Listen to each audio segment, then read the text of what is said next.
During the Peyton Manning era, the Indianapolis Colts enjoyed over a decade of unprecedented success that consistently had them among the ranks of the NFL's best teams.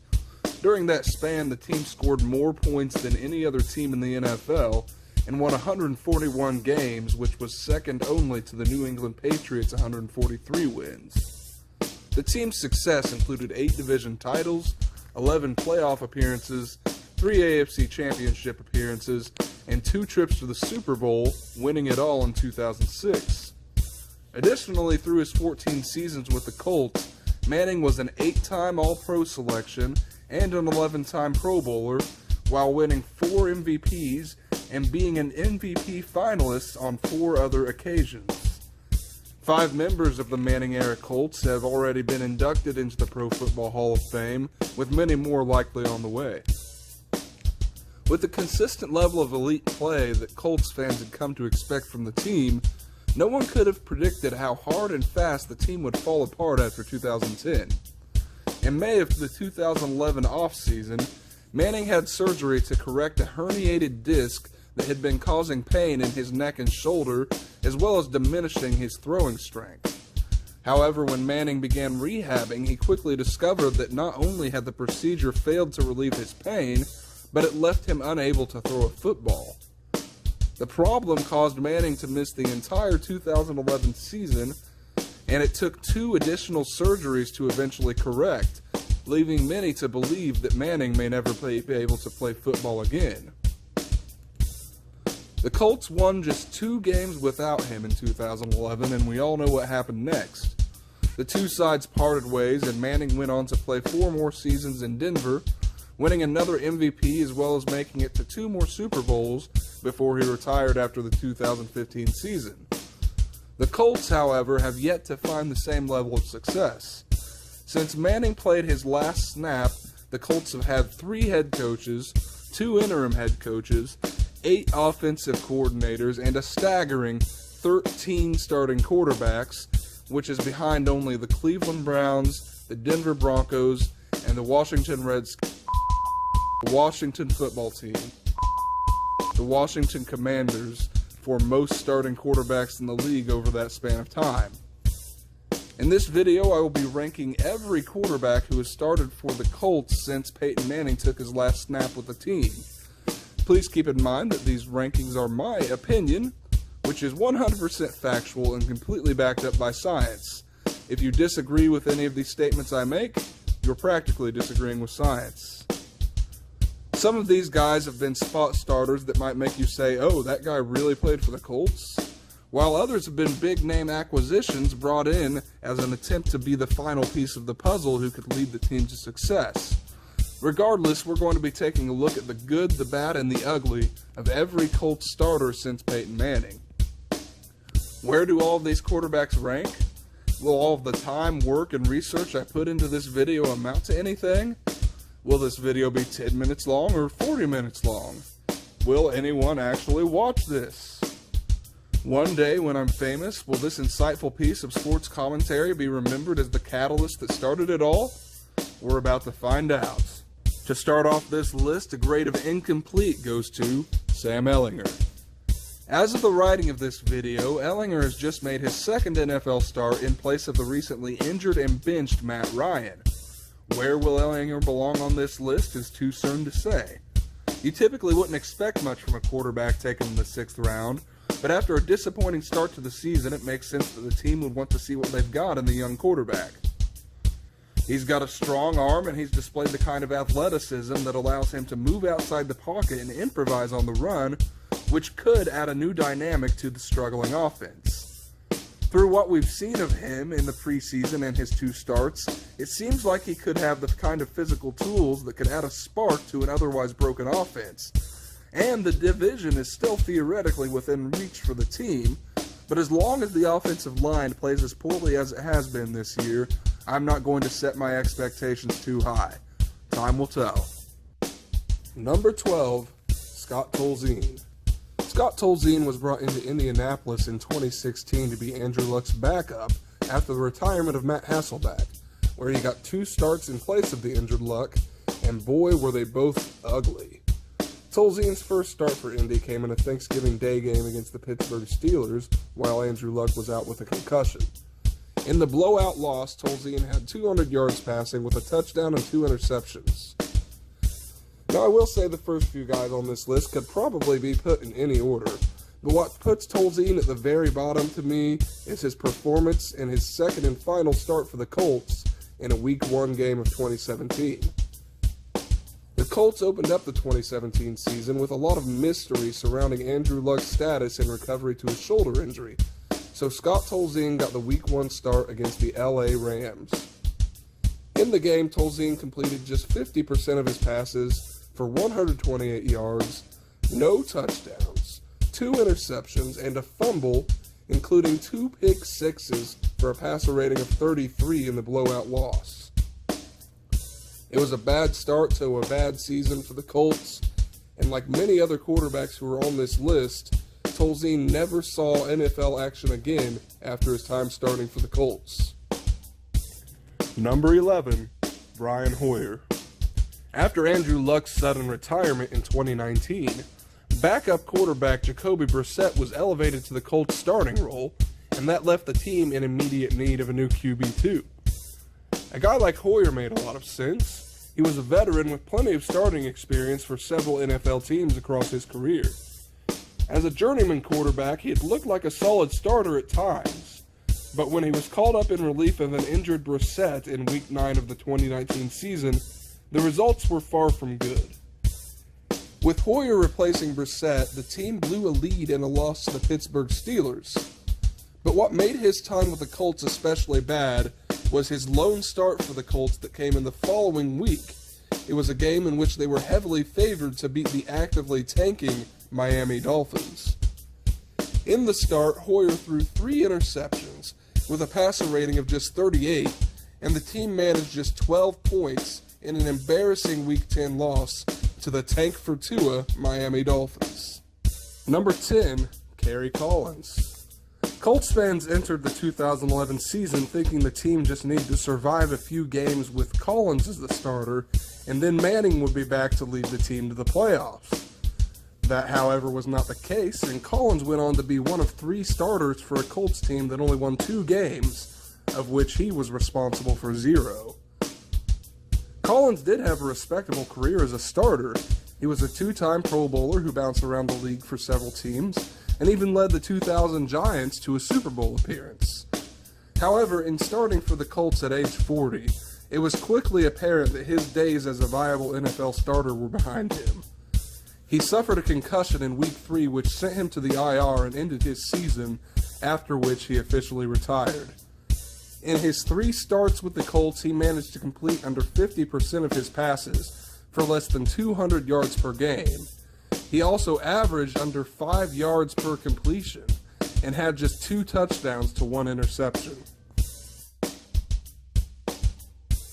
Number 9, Curtis Painter. Curtis Painter is an especially interesting story to me because he played his high school football just down the road in Vincennes. And yet no one from around here seems to make a big deal out of the fact that a local kid was once a starting quarterback in the NFL. Maybe that's because Painter's 10 games with the Colts were pretty much awful.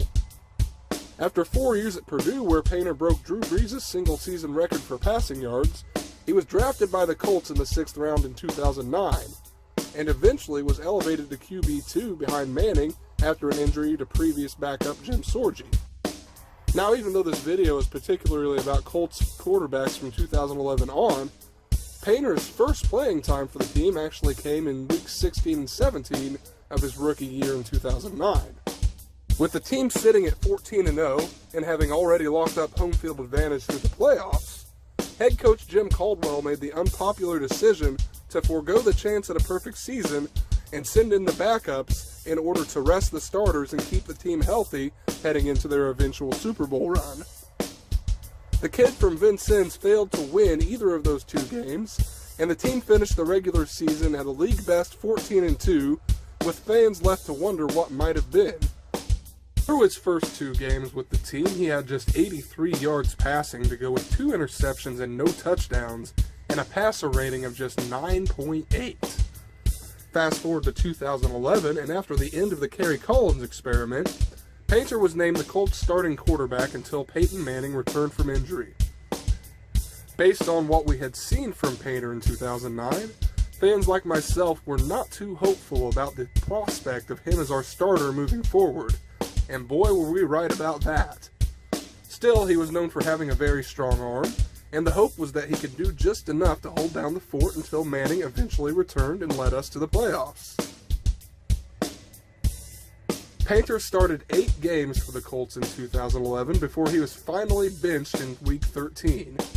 In his 10 games with the team, he had a completion percentage of barely over 50, just over 1,700 passing yards, with only 6 touchdowns to his 11 interceptions, and a passer rating of just 57, and a career record of 0 wins to 10 losses. Number 8, Dan Orlovsky. Rounding out the 2011 Colts starting quarterbacks is Dan Orlovsky, best known for his time in Detroit, where he infamously ran out of the back of the end zone for a safety in a play that still follows him to this day. Orlovsky was named the Colts starter in Week 13 of the 2011 season, after the team had finally seen enough of Curtis Painter. At this point in the season, Peyton Manning had actually been medically cleared to return to practice, but with the season already lost at a pitiful 0 wins and 11 losses, and questions remaining about Manning's recovery, the logical decision was to keep Manning sidelined. Enter the Colts QB4, Dan Orlovsky, who was the only Colts quarterback to get into the win column in 2011. His first start came against the Super Bowl-bound New England Patriots in a game the Colts nearly came back to win.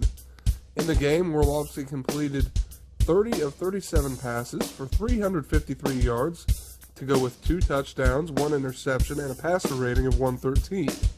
Orlovsky started the team's final 5 games of the season and earned 2 wins in a row in Weeks 15 and 16 before losing to Jacksonville in Week 17 as the team finished the year at 2 wins, 14 losses. In his 5 starts, Orlovsky finished with just over 1,200 yards for 6 touchdowns and 4 interceptions. He had a decent passer rating of 82, and he was easily the Colts' best quarterback of 2011, although that really isn't saying much. Number 7, Josh Freeman. How many of you can honestly say you remember that Josh Freeman ever started a game for the Colts, or was ever even on their roster in the first place? On the surface, this ranking may seem out of place, as Freeman didn't really put up numbers that particularly jump off his page in his one game with the team. But what made his win impressive was the unusual circumstances surrounding his start. It's easy to understand why his time with the team would be forgettable, as he was only on the team for a total of 5 days leading up to his Week 17 start. As if the situation wasn't already unique enough, in this game, by design, Josh Freeman split time at quarterback with Ryan Lindley. Freeman and Lindley were among 5 quarterbacks who saw playing time for the Colts in 2015, and they were last-minute additions to the roster after both Matt Hasselbeck and Charlie Whitehurst went down with injuries in a Week 16 loss to the Dolphins. How injured were the 2015 Colts? Punter Pat McAfee was next in line to play quarterback if the last-minute Freeman-Lindley combo didn't pan out. Neither of these quarterbacks had been on an NFL roster at any point during that season or had any meaningful playing time in over a year. So the fact that in a week's time the team was able to bring in 2 new quarterbacks and come up with a game plan to utilize each of their skill sets, then turn it into a win is impressive to me. Freeman started the game and passed for 149 yards with a touchdown and interception, and when Lindley saw playing time, he put up 58 yards and a touchdown in the 30-24 victory over the Titans. Number 6, Jacoby Brissett. Jacoby Brissett started his career in New England, where as a rookie he started 2 games in place of suspended Tom Brady and injured Jimmy Garoppolo. Heading into the 2017 season, reports were out that Andrew Luck could miss significant time recovering from his shoulder surgery, so new Colts GM Chris Ballard made one of the first head-turning acquisitions of his career. Just before Week 1, Ballard traded wide receiver Philip Dorsett to New England in exchange for Jacoby Brissett to add depth at the quarterback position. After Scott TOLZIEN was benched in his disastrous Week 1 start, Brissett was named the Colts starter moving forward as Luck recovered from injury, although no one suspected that would mean that Brissett was starting the entire season. Brissett's numbers in 15 starts in 2017 were decent at best, but respectable considering how bad the team was in a season when they were actively rebuilding. In 15 games, he passed for a career-high 3,098 yards, with 13 touchdowns, 7 interceptions, and a passer rating of 81. Brissett was relegated back to QB2 during Andrew Luck's phenomenal comeback season in 2018, and I wish I could say that was the end of the story. But then Luck abruptly retired just before the start of the 2019 season, and Brissett's name was called upon again to be the Colts starter for a team that was coming off a good season and looked ready to make a run. Brissett was a fan favorite, and the team gave him a 2-year, $30 million contract as a show of good faith in the quarterback moving forward. In 2019, the team got off to a hot start with an efficient offense and strong defensive play, and their early 5-2 record included an impressive Week 5 win over Patrick Mahomes and the Kansas City Chiefs. Despite this good start, Brissett's limitations as a passer began to show, and the things that he got a pass for on a bad Colts team in 2017 were clearly holding back the offense on a good team in 2019. Brissett's play fell off in the second half of the season, and his mobility was affected by a knee injury suffered in a Week 9 loss to the Pittsburgh Steelers. After the promising 5-2 start to the season, the team won just 2 more games all year in a late season collapse to finish at 7-9 and miss the playoffs. Brissett was not entirely to blame for the disappointing finish, as many other key players on offense were dealing with injuries, including T.Y. Hilton, Marlon Mack, and Eric Ebron.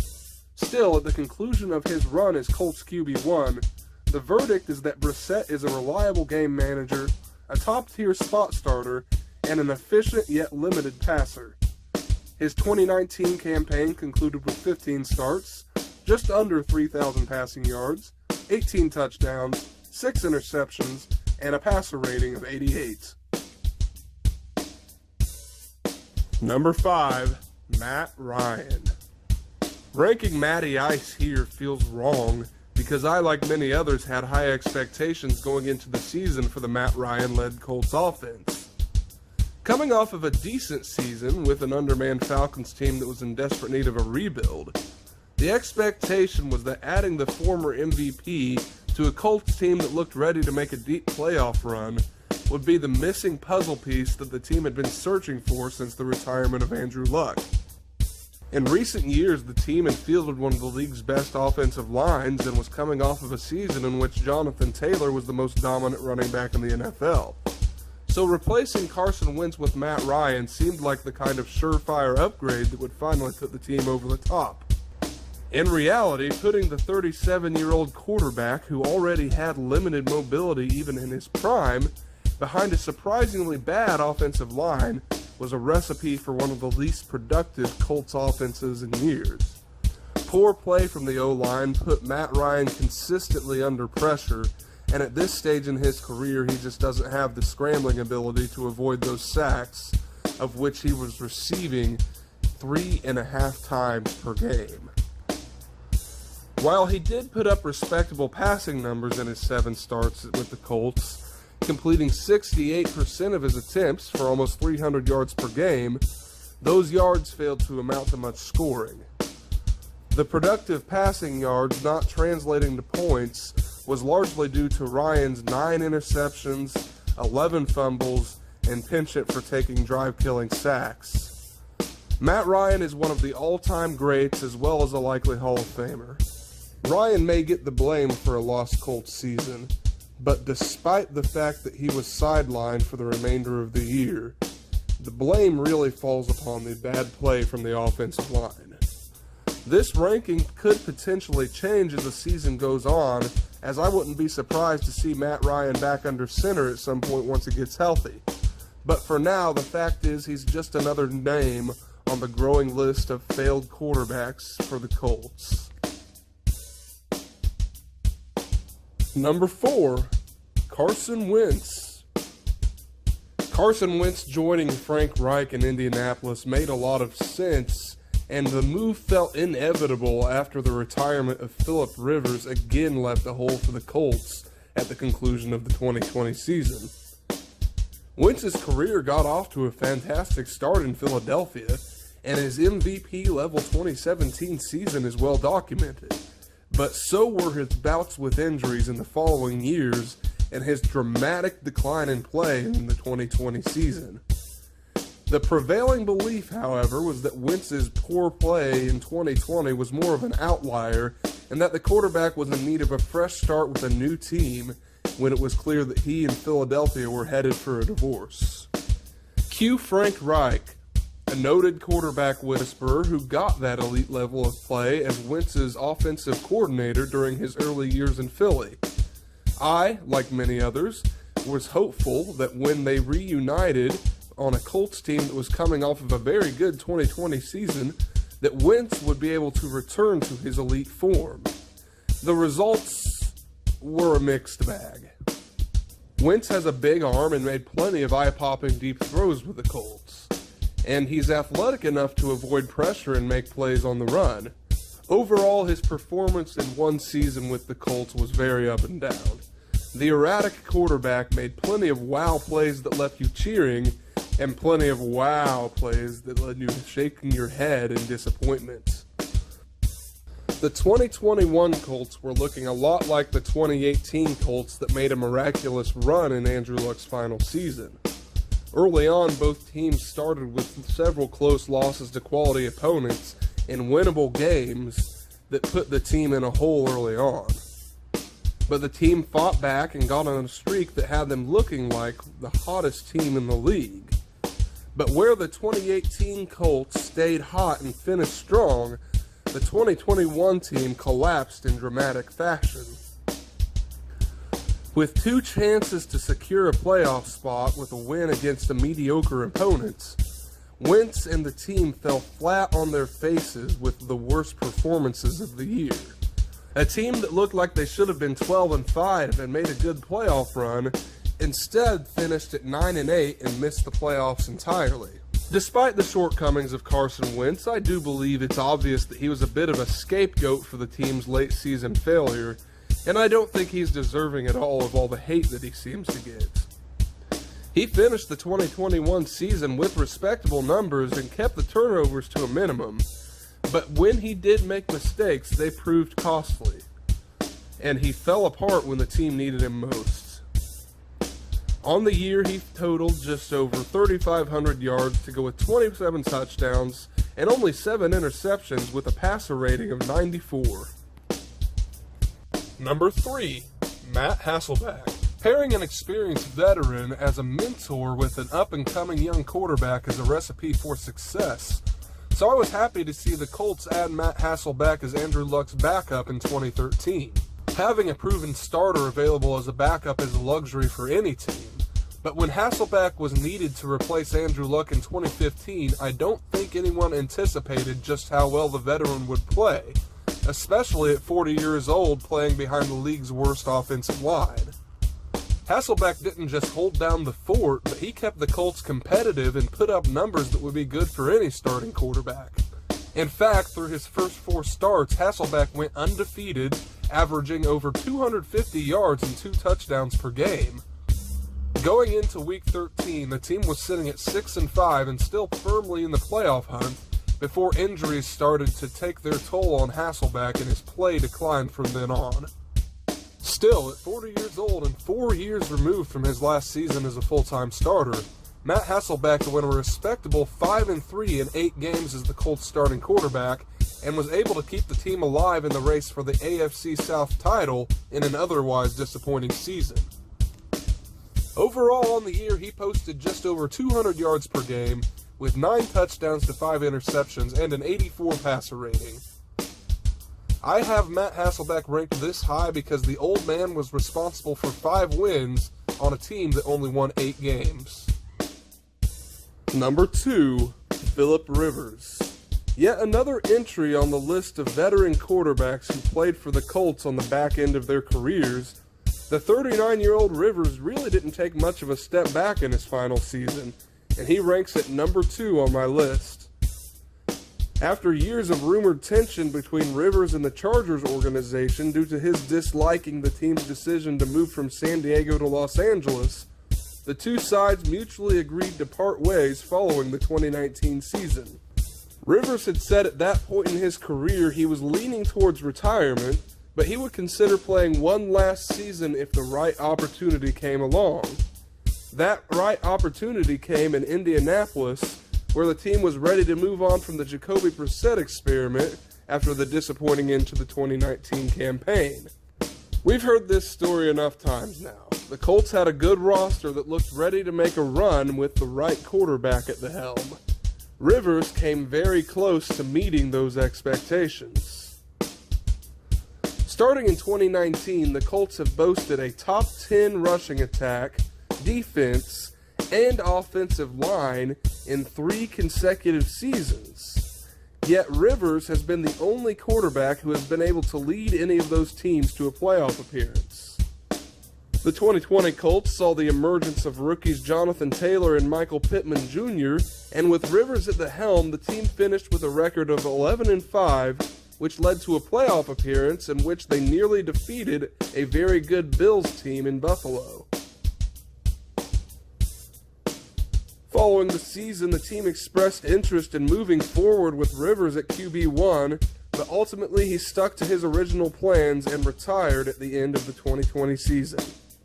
On the year, Rivers completed 68% of his passes to put up over 4,100 yards with 27 touchdowns and 11 interceptions on a very nice 97 passer rating. Those are the type of numbers that no Colts quarterback other than Andrew Luck has come even close to posting after the Peyton Manning era. And finally, number 1, Zachary Clifford. Clifford was a standout at Harding University, where he set school records for single season and career rushing yards by a quarterback. He went undrafted in 2014 and was signed to the Colts practice squad, where he was behind Luck and HASSELBECK on the QB depth chart. Entering week 4 of the season, Clifford was elevated to the active roster as Luck's backup due to an injury to HASSELBECK. Clifford suddenly found himself getting NFL playing time when Luck went down with an injury in the third quarter, with the team holding a 27-17 lead to the Chicago Bears. The inexperienced rookie didn't fare well in his first NFL action, as he threw a game-losing pick-6 in the loss to Chicago, but he quickly rebounded in a big way the following Sunday in his first ever NFL start and earned a win against Jacksonville in an offensive shootout with Blake Bortles. In his 3 games in place of Andrew Luck, Clifford earned a record of 2-1 with 738 passing yards, 7 touchdowns, 3 interceptions, and a pristine passer rating of 112, in addition to 220 yards and 3 touchdowns on the ground. Truly, he is one of the underrated quarterbacks of our time. Hold on, folks. I'm receiving a bulletin. As it turns out, none of that is true. So that's disappointing. My bad. And the real number 1, Andrew Luck. I don't need to convince you that Andrew Luck belongs at number 1 on this list of the revolving door of Colts quarterbacks. He is without question the best quarterback the team has had since Peyton Manning, and 4 seasons after his retirement, the organization is still searching for his replacement. Coming out of college, Luck was billed to be the next great NFL quarterback and a can't-miss first overall pick. His career may have been a disappointment in some aspects, but as we take a look at his career, what I think you'll see is that Luck wasn't just as good as advertised, he was even better.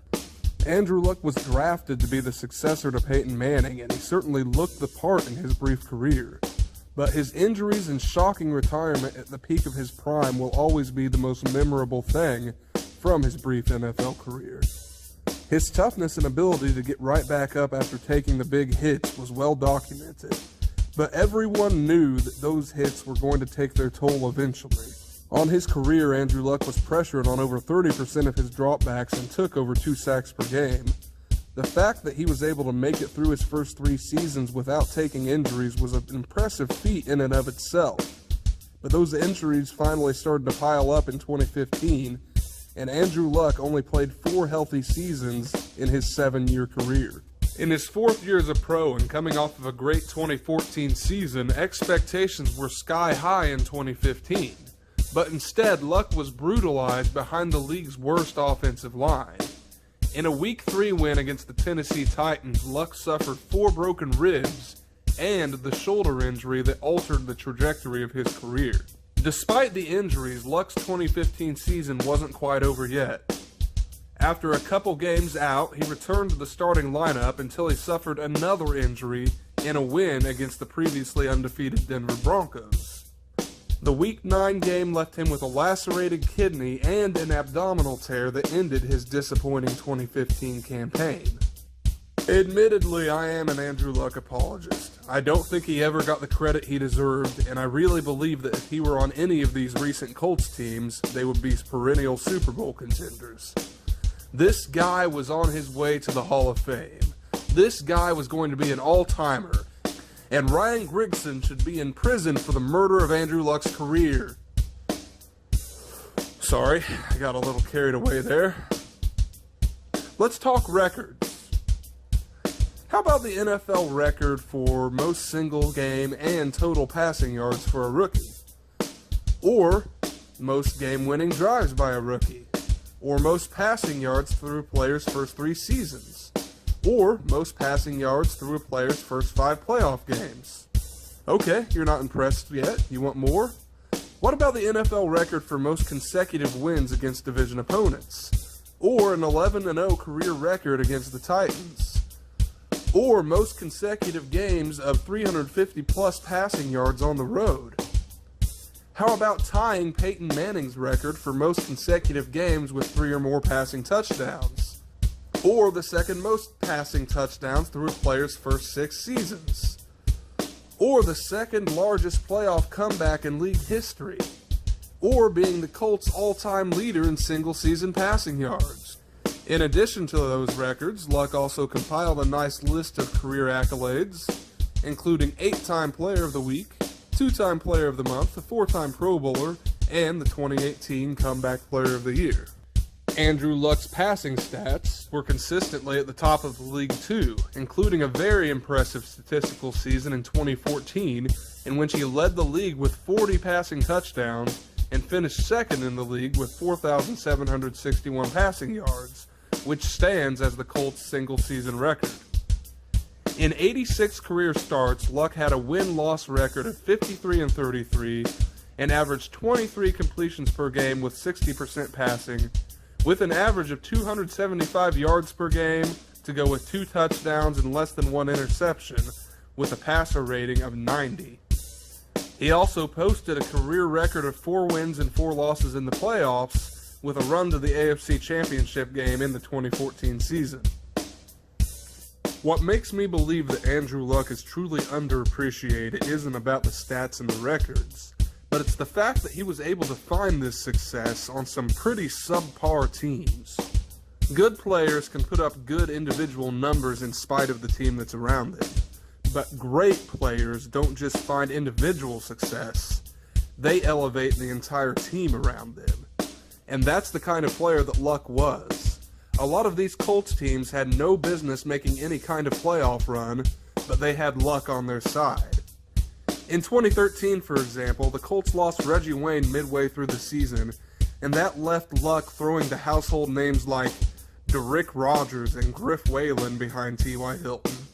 Yet he still put up elite passing numbers and led the second largest playoff comeback in history.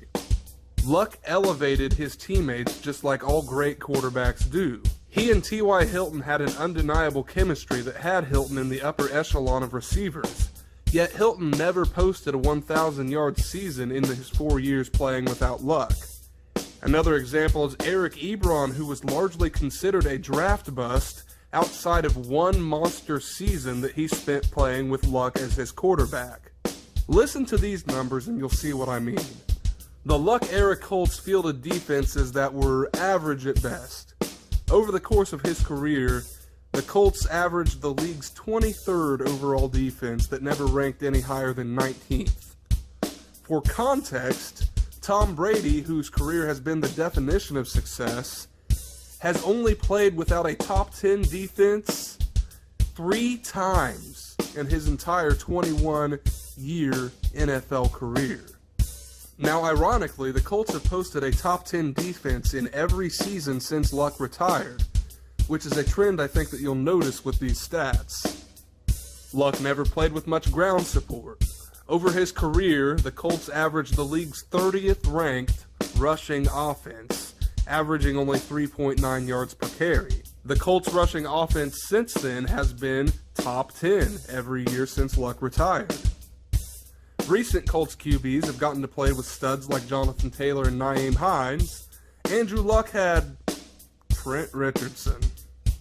Outside of 2018, Luck played behind consistently bad offensive lines with an average rank of 23rd over the course of his career.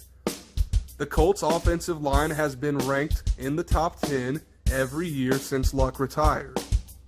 Notice the pattern? Chris Ballard has built very solid rosters that have improved in every area except for one notable place: passing. As a Colts fan, it's a painful irony that for so many years Luck was able to carry bad teams to success, but after injuries drove him to retirement, we've had consistently good Colts rosters that have failed to find any success without him. Andrew Luck isn't great because of his numbers. He's great because he was able to lead these mediocre at best Colts rosters to success time and time again. Well, that's all I have for this video, so make sure you let me know what you think in the comments. What do you think of these rankings? What should the Colts do next at quarterback? Where do they go from here? And if you liked this video, make sure you lightly press the like button and give a high five to the subscribe button. Okay. I have no idea how to end this.